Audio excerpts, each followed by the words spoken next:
Welcome to our channel. Today we how to build a customer feedback form with Typeform, beginner guide step by step clearly. Open up your web browser and navigate to the Typeform website.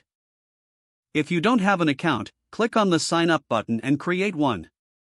Once logged in, click on the create a Typeform button on your dashboard. Choose a blank template or select a pre-made feedback form template from the library. If you selected a blank template, begin by clicking on the Add a Question button. Choose Multiple Choice for simple feedback questions, or long text for more detailed responses. Type your question in the provided field. Add answer options if you're using a multiple choice format. Click on the Settings tab to customize the question behavior, such as making it required. Continue adding questions to gather the information you need, adjusting the question types as necessary. To ensure a smooth flow, use the Logic Jumps feature for personalized paths based on responses. Use the Design tab to customize the look and feel of your form by selecting colors and fonts. Preview your form by clicking on the Preview button to see how it looks for respondents.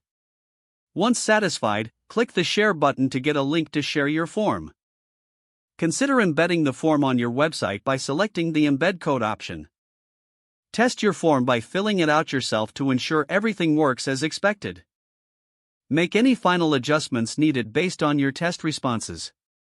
Last, monitor the responses by visiting the Responses tab after sharing your form.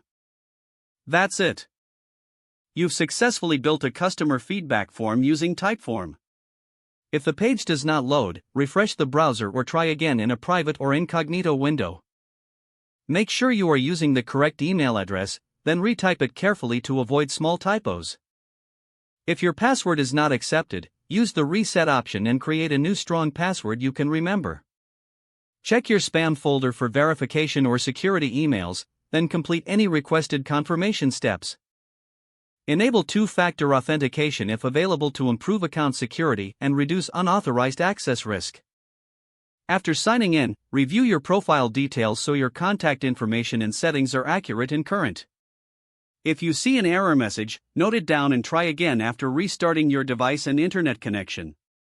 Log out when you finish, especially on shared devices, to keep your account and payment in. Don't forget to like this video and subscribe to our channel for more step-by-step tech guides.